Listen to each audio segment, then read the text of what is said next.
Starting with our first Masterclass live webinar on Thursday, March 14th, international angler and Lough Corrib expert Mike Keady will be explaining early season buzzer tactics. What's the setup, what flies to use, and how to maximize your catch rates. All of this and more, Mike Keady will be explaining. Plus, he will then be answering your questions live during the webinar. And if that's not enough, every attendee will get a copy of Mike's detailed notes and have exclusive access to the recording of the webinar afterwards. And for all of this, tickets to the webinar are just €10. To attend, you must register and pay in advance by going to irelandonthefly.com/masterclass.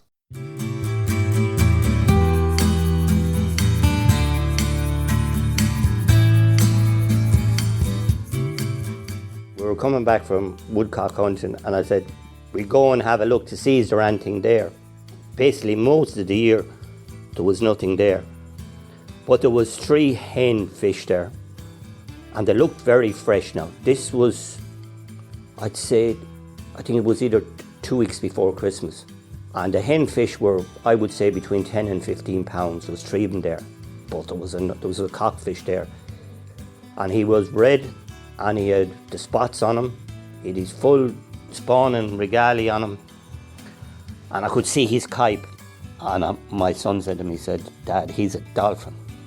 And I know fishermen exaggerate, but he was 40 pounds. He was around 40. And I put my hand in the Bible and say that, but he was 40. Hello and welcome to the Ireland on the Fly podcast about the people and places of fly fishing in Ireland. For this week's episode, we speak to John Lawler, the Tipperary salmon and trout angler who's written about his local river, the Suir, and a lifetime fishing it.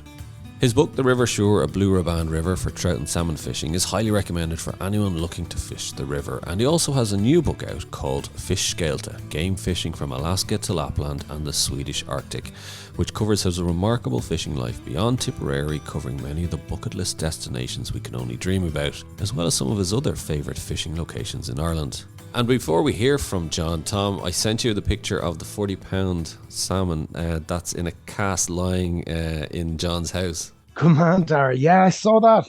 Immediately caught my eye straight away as I opened it. Wow, that's unreal. I mean, that's like, okay, now it's 10 years ago now, but like still very much in the recent past. But that's it. Wow. It's the funny thing is his wife was like, do you want it? You can have it. Do you want to take it? Because when you go into John's house, it's incredible. You're in an absolute outdoor man's house. You walk in, you open the door. There's, John is a hunter in the winter time. He's a fisherman in the fishing season. And you walk in, and there's reindeers, there's antlers, there's rainbow trout, salmon. There's flies all over the house on the walls. It's just it just hits you. You just go, oh, yeah, I feel at home here. It sounds pure class, but like, I mean, you're just telling me there. I mean, and some of the things that he did in his youth. I mean, he's been an outdoors man all his life. Yeah. We get into it in the interview. He talks about in his 20s, traveling over the Rockies, going to Alaska, sleeping out in the tent on his own, fishing, just living the life as you do. And just, yeah. And yet with all of that, though, he still very much got his love for the Suir, though, didn't he? Yeah, and the house, the Suir, is 150 yards away across the fields from his front door. You can see the river. As he says, his rod is permanently set up there, and he just goes down. And yeah, he says, especially in the evening time when there's nobody around, and you can just fish there to his heart's content. But the funny thing is, he's still a salmon angler at heart. I'll tell you. That's so. The two of you were kindred spirits. So. Yeah, but like it's funny how. I know he's written about all his different stories, but he's just as well known for his brown trout probably. Complete all-rounder, hunter, fisherman. Just brilliant to be in somebody's company like that who's just dedicated his life to it. But that's what I have to say. It's funny. So in where we did the interview, there was this big massive cast of the salmon, and just lying there and he had managed to get hold of it, and yeah, it's a 40-pound salmon from the River Suir in 2013 that wasn't caught. It was basically found. It was on the banks of the river. What time of the year was it? Post spawning or was it pre spawning? Do you know? Didn't get any of that now. He told me it was. They reckon it was, I think, 5 or 6 years old of age. Yeah. Wow. And that he said there was bites out of it, but that was probably an otter when it was lying on the bank. But just to think of, fish that are there, you know what I mean, that size. I know we talk about and how bad it's gotten and the numbers are falling off a cliff and all that, but there's still those elusive monsters that are there. There's still monsters. But of course, the shore, traditionally, even when the runs were good, had a lot of big salmon. Okay, the Shannon probably had most of them, but the shore, I think there's records of salmon. Well, the biggest of salmon over 50. Yeah, the biggest one was caught. I think it was like 59 pounds or 57 pounds. Yeah. I don't have it to hand. People can correct me on that, but it's and that was that's the Irish record, which would the Irish record is from the shore, isn't it? Yeah, that was the wow. 57, 59 pounds. Yeah, it's only kind of downstream of Clonmel now is kind of where Kilsheal and that kind of direction. That's where the lads would be. I haven't gone salmon fishing actually for down there. But again, whether my appetite talk, I was like saying to John, I'm coming fishing with you, whether you like it or not. I was just no going to choice. say that to you. Surely after that. Come here. John himself obviously still fishes it for salmon. Yeah, fishes. But, like you said, it's very poor season. There's actually a YouTube video he pointed me in the direction of, it's a guy who has a fishing and freediving YouTube channel in Ireland, and he was on the shore with John, and I think John caught 2 salmon while he was recording fishing, and so has the touch. Yeah, still has the touch. Yeah, it was great meeting him. And as I said, his book is Fish Scéalta. It's about his fishing stories beyond the shore, all around Ireland, Lough Corrib, Derg, further afield, Lapland, Canada. So some great stories in it, and a life really well lived from a fly fishing perspective. And I first asked John about fishing the shore, which actually is just across the fields from his house. I have my dry fly rod made up in the garage, and if the dry fly fishing or the sedge fishing is good, I just don't come home. I don't come home.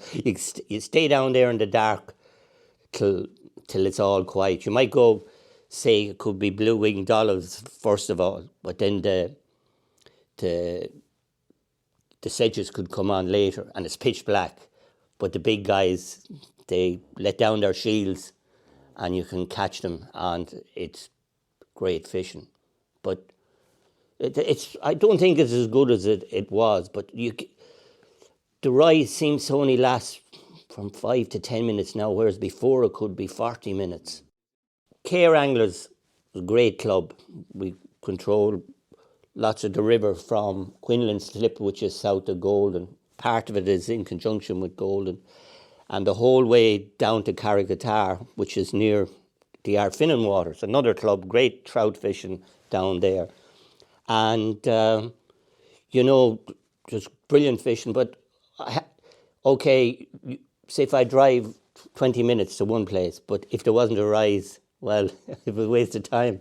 But down here, I go down and I'm there in 3 minutes. If it's going to be good, I don't come home. That's the case. And tell me some of the good fish you've caught. What's the kind of size? What would you? The average size, say, would be just short of a half pound. But I have caught them. Well, my best fish on the shore, fly fishing, was 4 pounds. 4 pounds. But that fish had 4 crayfish of 5.5 inches inside them. Now the crayfish are all dead in the shore. They are in a few little streams, but those big fish, I don't think a couple of little blue-winged olives or sedges were going to keep him fed. He was going to need something bigger. But the crayfish, yeah. And what did you catch him on? I was actually salmon fly fishing, and yeah, I was actually salmon fly fishing with my trout rod.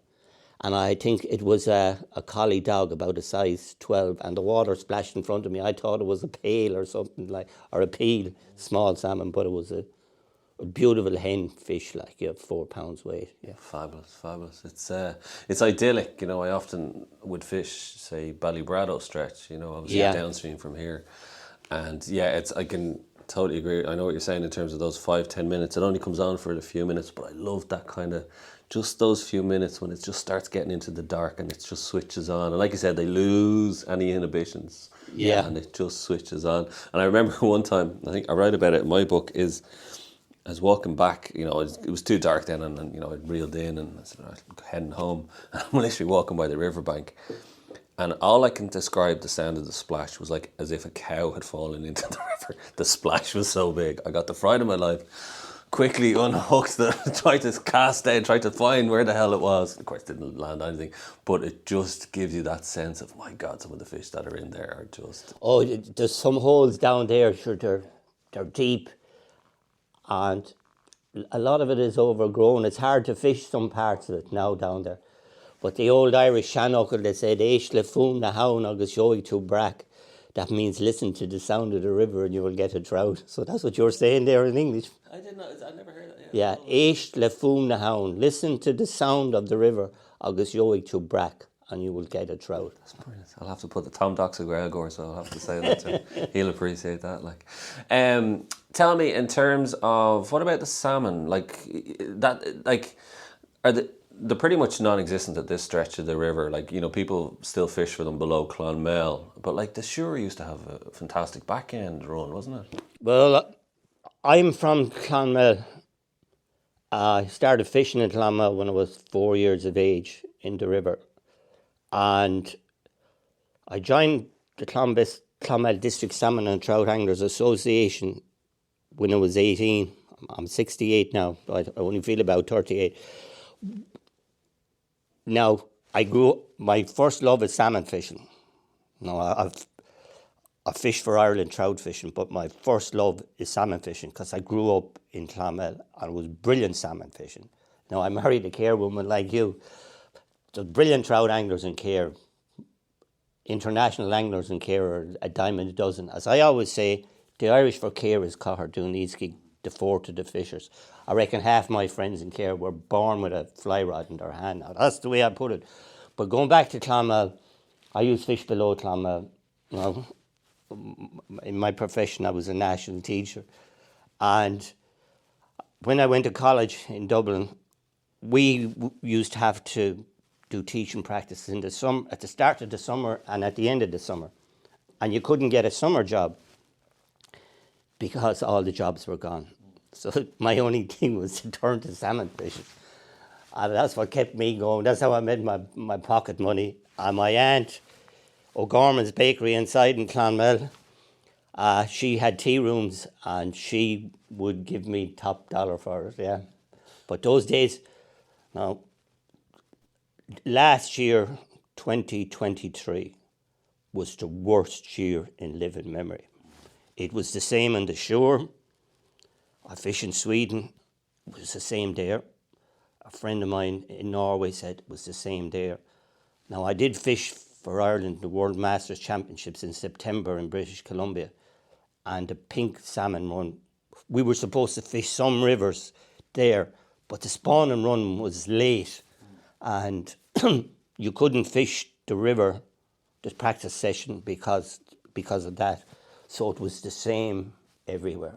It was a disaster.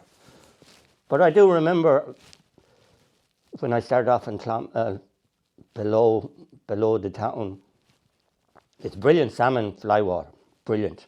I reckon, I know one hole, I consider it the best fishing pool in Ireland. But I won't say where it is, but I know where it is. But I just to say, we're sitting inside in the room here now, yeah. And there's a cast of a 40-pound salmon, and that was caught below No, it wasn't caught. It was found dead on the bank of the river on the 13th of February 2013, near Corrineal, near Carrick and Shore, by some local fishermen. Now, part of the stomach was gone. They reckon it was an otter that caused it. The cock salmon, it was a cock salmon. It probably died after spawning. And the fishery board got the salmon anyway. And from what I can remember, they estimated it was 5 to 6 years old. And you can see it's was 40 pounds. So it's over 4 foot long. It's an incredible specimen. And yeah, I have taken a picture of it, so I'm going to put it up on the Instagram so people can see the picture of it, because we're only talking 2013, 10, 11 years ago. And you're saying, like, this is a fish of over 40 pounds that was found. So it just gives you some idea of the size of the fish. And that was 10 years ago when things were bad. Now, we know things are very bad now, but it just shows you the size of some of the fish that were still there in the river. Now, I won't mention the river, but it's a tributary of the Suir. And my son and I we were coming back from woodcock hunting, and I said, we go and have a look to see is there anything there. Basically, most of the year, there was nothing there. But there was 3 hen fish there, and they looked very fresh now. This was, I think it was either 2 weeks before Christmas. And the hen fish were, I would say, between 10 and 15 pounds. There was 3 of them there, but there was a cockfish there. And he was red, and he had the spots on him. He had his full, what would you call it, spawn and regalia on him. And I could see his kype. And my son said to me, he said, Dad, he's a dolphin. And I know fishermen exaggerate, but he was 40 pounds. He was around 40. And I put my hand in the Bible and say that, but he was 40. When was this? 2 weeks before Christmas this year. He was a monster. I know the numbers have dropped off. I know we're in the danger of a precipice here in terms of the numbers, but to still hear stories like that, to still see fish like that, it just... All the other weekends we looked at this place, there was nothing there, not even a trout. And you know the trout will come up behind the salmon for the eggs. But so the way it works from what I can see is there's a flood, right? We're here now between the Knockmill Downs and the Galties. So the flood runs off the mountains first, and it goes into the tributaries of the Suir. And just as that flood is running off the tributary, the fish run up and spawn. Just as it's running off the tributary, and then they turn and they disappear then. But no, I have no hesitation in saying he was 40 pounds. Well, around 40, as my son said, and he stood up and wherever we were and he said, Dad, that's a dolphin. That's the way he described it. No, incredible. Your heart must have been in your mouth to see it, like, and it's heartening as well to see it. And just to look at his kype. Now, there could be some people listening to the kype is the salmon's mouth that they used to grip the female when they're spawning. But his kype was like a small shovel. I could see it. I could see the white underneath it. But he was, as my son said, he was a dolphin. It's incredible. Take us back actually to, like you said, when you were training as a teacher and you were in the summertime, you were fishing. Like, you could actually fish then for salmon to earn money, isn't it? Like, that's incredible to think, isn't it? There's people I know in Care and Cashel who made their living from salmon fishing and trout fishing. And there was plenty of fish in those. They didn't, that was going on for, I suppose, for generations.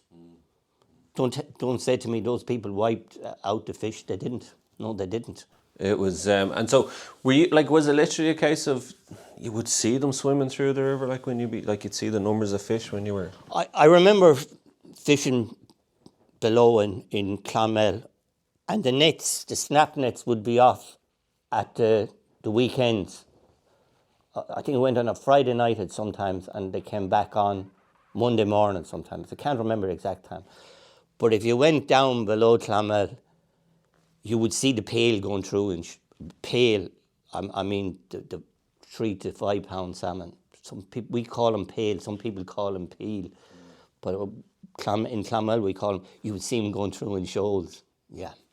But I will say, now, I was teaching 2 good friends of mine, Robbie Marr, who's a young lad putting in a lot of effort into catch and release trout competitions on the Anor, and Lucas Rees, who ran family days with me inside in Clonmel District Salmon and Trout.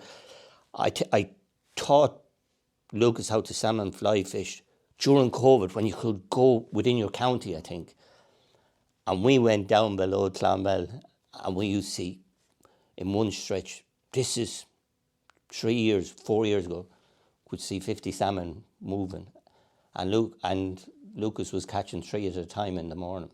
Yeah. And I know those guys, they basically said last year they kind of stuck to their trout fishing because there was no salmon there. You can't catch what isn't there. You can't catch what isn't there.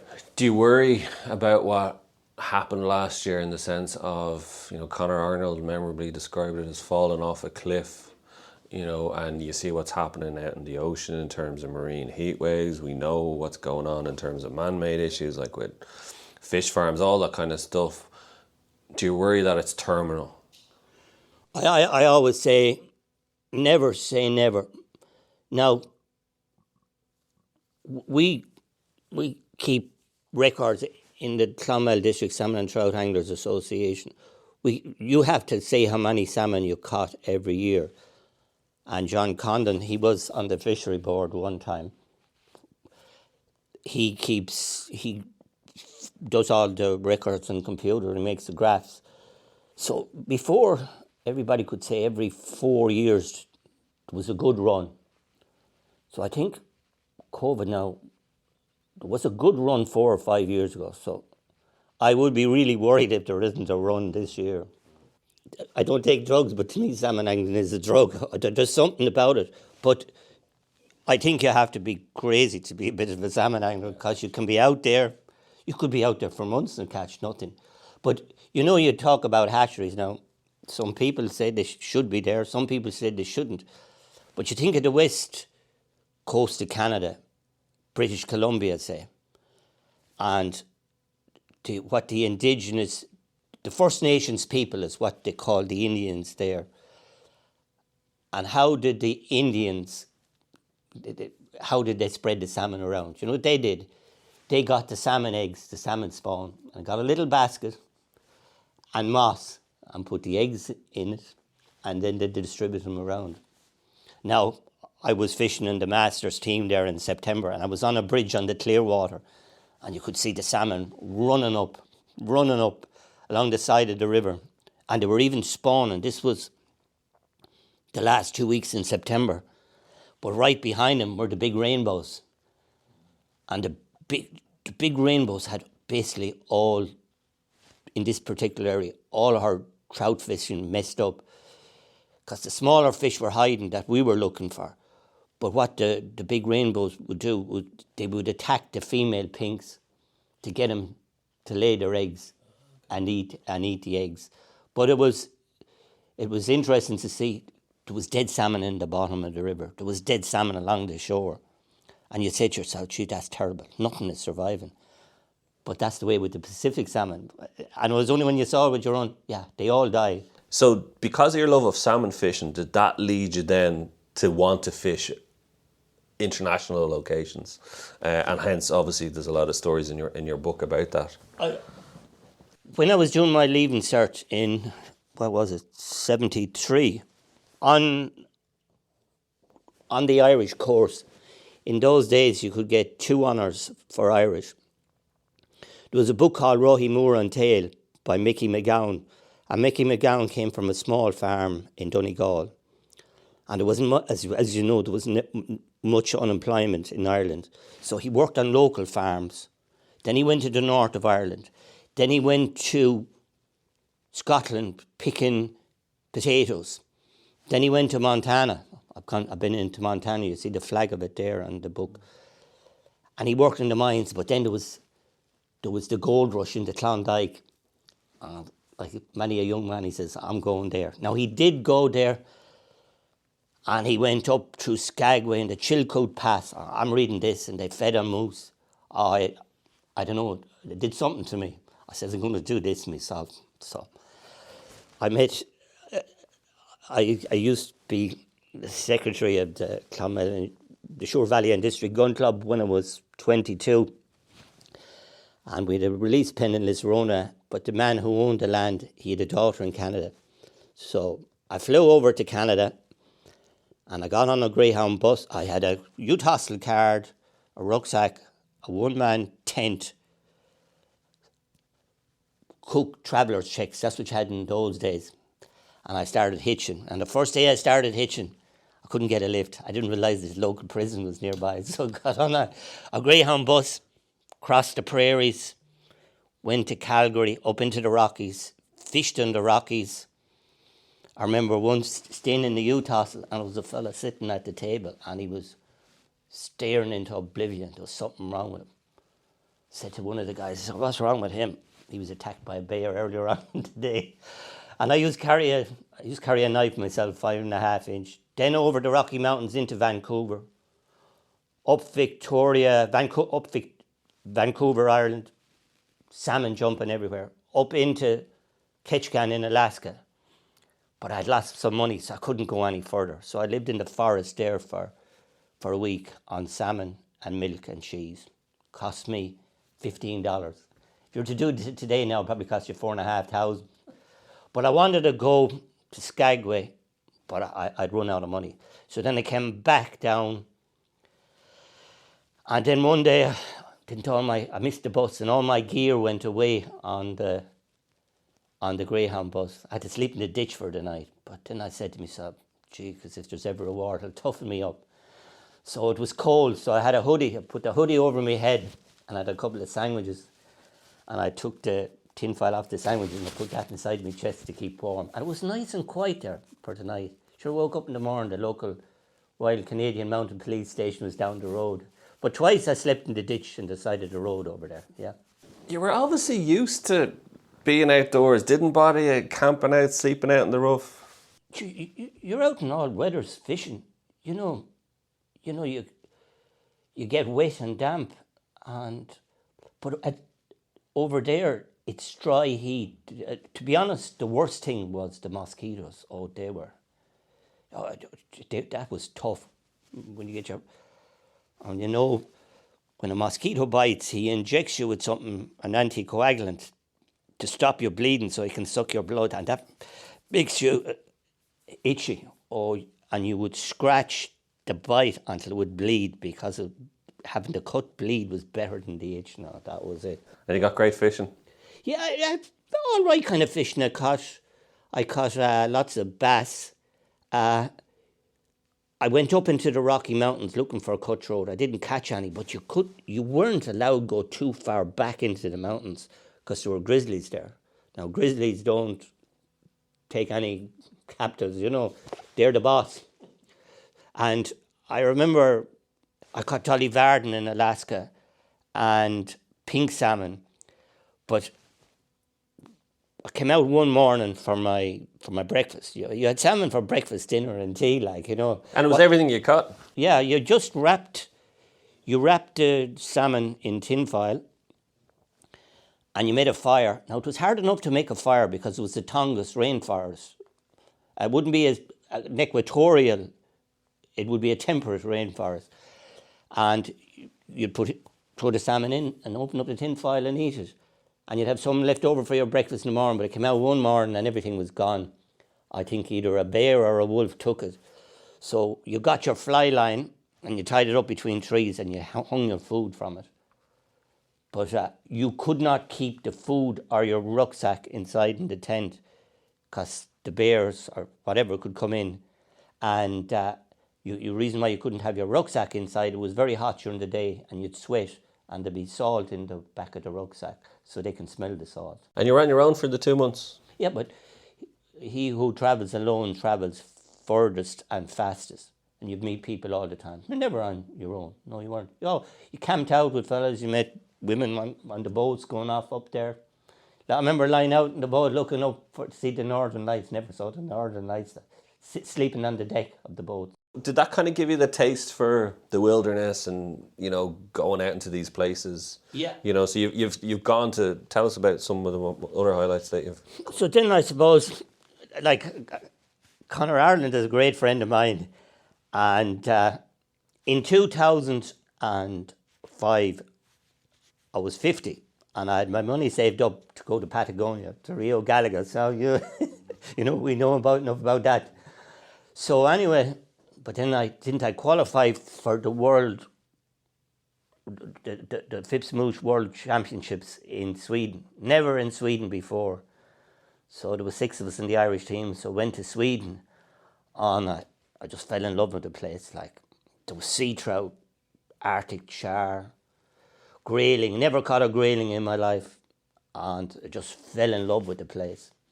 And then I went down the town, Licksele, it's the capital of Lapland. I went down the town with the boys one day, and I looked in an auctioneer's office, and I said, "Cheekers, lads, look at the price of the houses here." I said, "In my job, when you divide by 10, you take a naught away." I said, "Divide that by 10, take a naught away." Jesus said, "That's a bargain." So we came back anyway. Had a great time there. I said, I'm going back there. So, you know, been kind of Machiavellian. Ryanair were doing flights to Copenhagen, Stockholm that Christmas. So I took my wife and my daughter. Sure, they thought it was great. 3 or 4 days. So in the summer, I said, took them back. I drove them around northern Lapland for 2 weeks. I said, would you? So we saw this house, and all the houses are timber framed over there. So I bought that house, and I did it up, and I had it for 16 years. Yeah. So, and I had the best, like, if you come to Care, everybody would say, Leamy's Lane, Leamy Farl. So when I came into Care first, he helped me with my fishing. But I got to know the locals over there. So I would know all the local hotspots, secret pools. There's boys listening to this now. And we have one secret pool, and what was it? We went there for a week, and we had an 11, a 15, a 28, a 21, a 19, and I had a 34 pounds Atlantic salmon, or Baltic salmon. They are the Atlantic salmon, but they live in the Baltic. So, but I went over there this year, nothing. Saw one fish. Again, people were swimming in the river. It was so hot. There wasn't enough snow. Like, if we get a lot of rain here, the salmon will run. They'll run up as far as Care. But they have to get a lot of snow over there, you know, to have the ice out. I mean, same disaster as we had here. Would you go over once, twice a year, kind of regularly, like when you had the house? I used to go over about 3 times a year before, but I go over about once a year now. So during COVID, you couldn't go over at all. And okay, last week over there, it was minus 44. So you have to keep the house heated. So we couldn't go over there for 3 years. So we said we'd sell it. But my friend's over there, he has 4 houses. So I basically have to use the 4 houses for nothing. The last time I met him, I said, he wouldn't charge me. I said, I'll come back if you charge me the next time. Like, you know, that's the way. Well, you're the first Irishman I've met who once owned a house in Lapland. So, like, that's fair play. Because I have to say, I fell in love with the region. Now, we were in the Finnish part of it. Yeah. But, yeah, it's just, there's something magical about the landscape out there. So I can only imagine what it's like during the fishing season. Like, you'd hardly meet another fisherman. It's quiet. You won't hear a sounder. The sound of silence. And okay, they have walkways, sledding they call it, and they're just grass or mucky pathway covered over by trees, and you walk quietly along there, and it's, you know, okay, as I'll be taking some of my friends over there now. I have an article about Lough Corrib in the book, but when the Lough Corrib competition is over, we'll go over there, some of my friends. But we might go for a week. But no, you don't. You might go for a week, but you get 2 weeks fishing because it's 24 hours daylight. And what happens is when you go over there, you'll fish for 14 hours, but the body can't take any more. So you just whack yourself to sleep. You just drop from fishing. Yeah. But the Baltic salmon and Connor, we've fished hard. We know what it's like. Like, if you wanted to go fishing with me and be guaranteed the salmon in Sweden, I'd say stay at home. I'm not taking it. I said, you go and take your chance, but you could catch the fish of a lifetime. it's not a numbers game over. Like, No. no, but if you catch one, the chances of being a big one. Oh, they're big. You know, in Jock Fall, Jockfall is right on the Arctic Circle, on the Calyx Alv. Alv is the Swedish for river. Lax is the English, the Swedish for salmon. So we went up there, and because I've seen, I remember sitting in the restaurant in the campsite one day, and they had a television, but there was a fish ladder around it, and you could watch the salmon going through, and they were all averaging at least 20 pounds, right? But a few years ago, a salmon went through there, and they estimated his length, and it was way over 100 centimetres. I can't remember now, way over 100, but they estimated at 80 pounds weight. Yeah. But those salmon, they'd break your heart. You'll see them everywhere. They don't take well. They're not, Conor will vouch for me when I say this, they're not aggressive takers. But by God, when you stick them on, you might as well, as I tried to explain to people, right? The Jeep is outside there. Tie a rope to the hitch on the Jeep and hold on to it. This is what you're dealing with. But no, but you know, my best one was 34 on a 13.5 foot fly rod on a fly I made myself from a black fallow buck that I shot out in Cloheen, and it took 35 minutes to land him, but I stuck another fish 40 pounds. No, I couldn't hold him. And on my reels I've 500 yards of line, because these guys, whatever way they're built, if you stick them on, they just turn around and head for the sea. You're not holding them back. No, you're holding, just hold on, just tie a rope to a hitch, and just, that's the way I describe it now. So as well as fishing, hunting was a big part of your life. Even growing up was a big part of your life. Oh yeah, look, anything I have, I got it from my father and his friends. They were big outdoorsmen, right? Yeah. Basically, you're here in my house today. It's the 28th of February. Today is the last day of the hunting season. So, sorry for keeping you inside. So I'll put away my guns now today, and I'll concentrate on the fishing when the waters go down. It's miserable out there today, and the river is flooded, you know. So you love nothing better. So whether it's the fly fishing season or the hunting season in the winter, just being out in the outdoors, whether it's the mountains, the fields, the rivers, the lakes, that's your place, is it? Peace and quiet, yeah. Peace and away from the maddening crowd, maybe. Maybe that, yeah. No, that's what I like, yeah. It's really interesting. So the River Suir was about, the river here that was local to your life. Now Fish Scéalta is about all the stories around the world and further abroad. We always ask everybody on, and I didn't give you forewarning on this, John, so I'm going to put you on the spot, but we always ask our guests this is, what was your most memorable fish on the fly? I think the 34-pound salmon I caught in Sweden, because I took my friends with me and I minded them for 5 days, and I said, the last day I'm going to take care of myself. And I had... And look, this is Ireland on the fly. I will adapt to the situation. I tried spinning for a while. I had a fish at 21 pounds. There's a picture of him in the book. And there was high water in the river. So we put him into a pool and admired him. He was perfect. We released him. But we had him in a pool which I played him into. And then I said to one of my mates, I won't mention his name, but he was supposed to get an operation on his knee, and he went for the pre-op on his knee, and he said, the specialist said to him, "Oh no, sorry, we're not doing your knee. You're going to have a treble bypass instead." But whatever he did, your man, the surgeon did some job on him, because your man had a 26 pound, or it was either 26 or 28 earlier on in the week.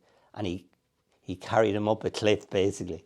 But anyway, it was only him and me were left on the last day. And I said, I stood up on the rock and the water was going down. And I threw this fly I made myself, and it stopped and I stuck in this ferocious fish, and it went 400 or 500 yards down the river, and it went into a kind of a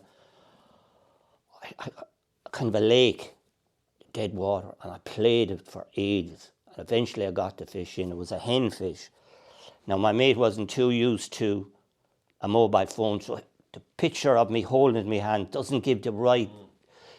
You know, you can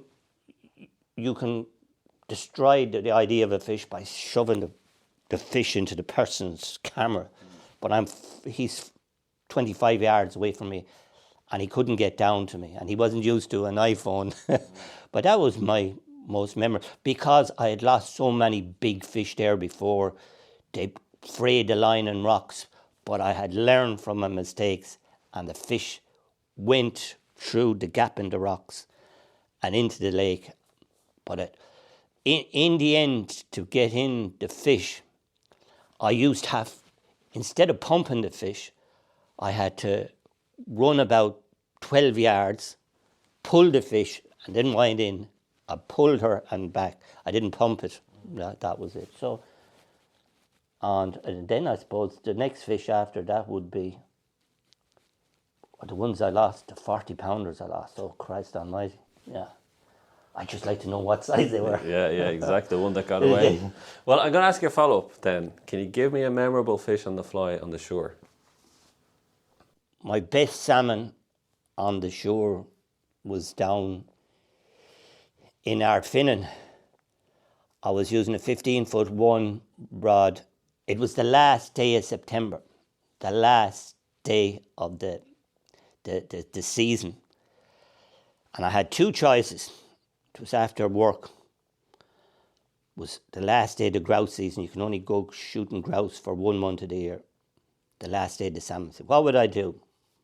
Whatever I decided, I said I'd go down to Ardfinnan. And anyway, I went down and I went to this place, a noted fly fishing area. Colonel Charteris caught a 45.5-pound salmon there. It's in my original book, the River Suir, a blue ribbon river for trout and salmon fishing. So I went down there, and I knew there was a rock there, and the fish would lie behind the rock. Next thing I stuck in this fish, and I played him. I said, he's about 14. He came in close to me anyway. He said, he's 16, but he must have seen me, and he went ballistic. And he headed down the river, and I followed him for about 200 yards. But what was there was a big tree that had fallen in. So if he went under the tree, that was it. So I had to really put the pressure on him. Now I have a net. I have one of these New Zealand nets, and there's a scales built into it. So I played the fish really hard, got the fish in. Now it's catch and release. And I weighed him. It was a he, yeah. 22 pounds. The hook buried in the kype, it was a size 12, single barbless. That's what you could only use at the time. It's double barbless now, single barbless. But it took me 15 minutes to release the fish. The fish was bet. Like you'd hold him upstream, hands under the head, grip the tail, and then you'd let him go and the head would go down. But 15 minutes to release the fish.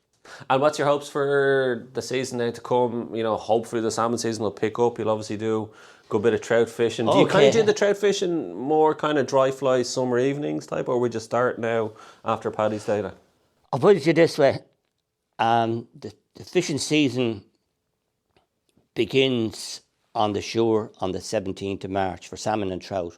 One time it used to begin for salmon on the 1st of February, but that's changed now. Now, I don't care if it's the flood that the Israelites went through. I'll be fishing for salmon on the shore the first day. And I did that 2 years ago. And I caught a big trout, and then I stuck in this thing. Now, a spent salmon that is spawned, some people call them different things. A spent, there was awful high water. You couldn't fly fish. I was spinning. Look, I spin it and I fly fish. So anyway, I said, this isn't this ain't no spent, I said. After 15 minutes, I got it in. And I had my net and I had my IFI mat and I measured him and I took pictures of him. And I released her. And people said to me, "Oh, John, you caught a spent or a slack." That made me kind of angry, like, they insulted my intelligence. So what did I do? I took scales from it and I sent it off to IFI in Dublin. I think it was Dr. Gargan got back to me a few months later and he said, "John, that was a proper salmon. It was 5 years old. It had spent 3 years in the river and 2 years in the sea." Now, what we used to call them at one time in the shore when you catch them were March rats. That's what they used to call them. March rats, yeah. But it was a proper salmon. Now, I know the first day this year now, it opened on the Blackwater. We went down to Connor's place and my friend had one. It was very high water, but he had one spinning. We had a bet on who'd catch the first fish. So I lost it. He had one after a while. Small spent again, released. And I saw fish break where I was fishing. And I said, "Jacob," I said, "that could be a decent fish." But I got into the water. I think it was 8 degrees, right? And I was but thick trousers inside my breathables. I saw where the fish, and I fished it with the fly now. Fly I tied myself. And I stuck in the fish. And the fish stayed out there and a third of the way. I didn't come in. But again, it was another spent, like. But we saw that's early in the year. We had a bit of fun. And my friend had a trout of 5 pounds. And if that trout the trout season wasn't open on the Blackwater at that stage, we released everything. I have pictures to prove it.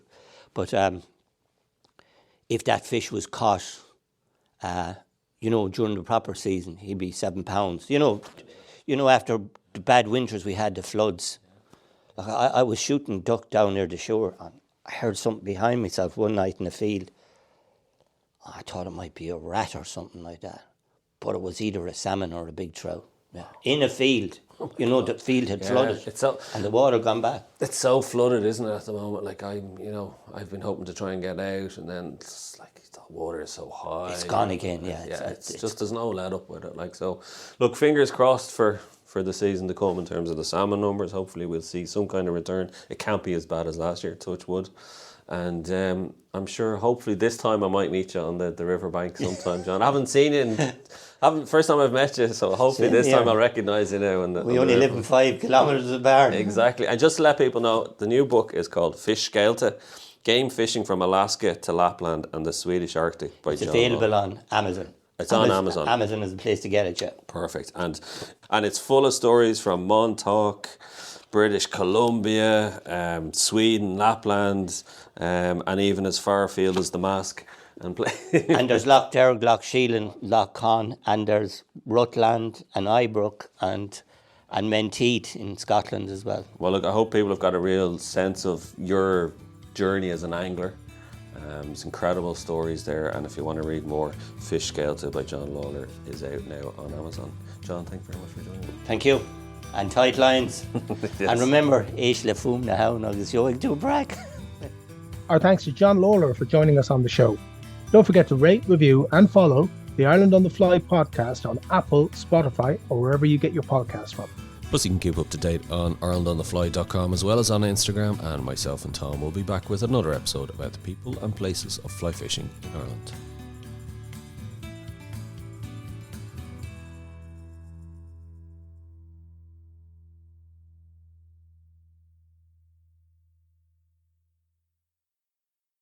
Starting with our first Masterclass live webinar on Thursday, March 14th, international angler and Lough Corrib expert Mike Keady will be explaining early season buzzer tactics.